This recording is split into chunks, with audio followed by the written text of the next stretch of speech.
Suite à un mot d'ordre national par rapport aux nouvelles contraintes environnementales et puis aux baisses des prix de nos productions, nous avons décidé de bloquer 7 ronds-points sur Laval pour permettre de distribuer des tracts pour faire connaître aux citadins les problèmes qu'on peut rencontrer dans nos campagnes. Depuis quelques mois, nous défendons le fait de produire et de consommer des produits français. Nous rendons compte que les grandes surfaces ne sont encore pas tout à fait d'accord avec nous à ce niveau-là. Donc nous voulons leur faire comprendre que si rien ne bouge et que le pouvoir public ne fait rien pour contrôler tout ça, nous irons peut-être encore plus loin dans les démarches. Le but ultime pour nous de la manifestation reste le point d'accrochement le plus violent, on va dire, ça reste la directive nitrate,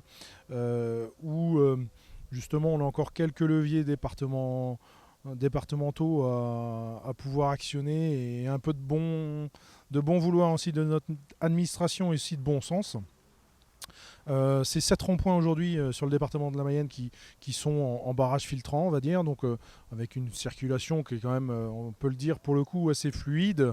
Le but est de distribuer des tracts et de parler de la problématique de notre profession, la surcharge administrative, l'embargo russe aussi qui va peser énormément et qui pèse déjà sur nos filières. Et on sait d'ores et déjà que le début de l'année s'annonce on peut dire très très compliqué au niveau de la rémunération de nos produits, quels qu'ils soient.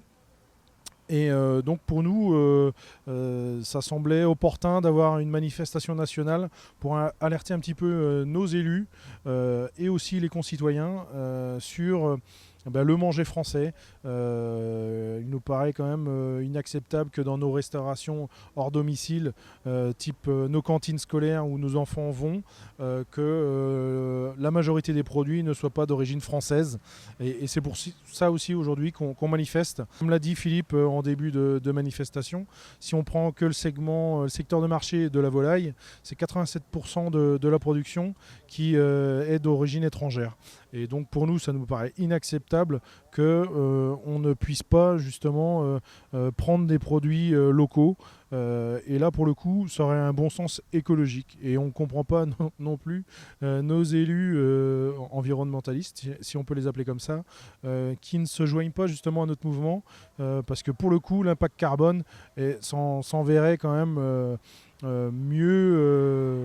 mieux valorisé qu'il n'est aujourd'hui. Voilà, donc nous sommes tous organisés suite au mot d'ordre national qui a véritablement un gros engouement et c'est normal puisque au vu des contraintes administratives et des problématiques qu'on peut avoir dans le monde agricole, il est logique qu'il y ait une telle mobilisation française et chaque département de France est mobilisé pour faire atteindre nos objectifs qui sont tout simples et qui ne coûtent rien non plus aux concitoyens, à la population agricole.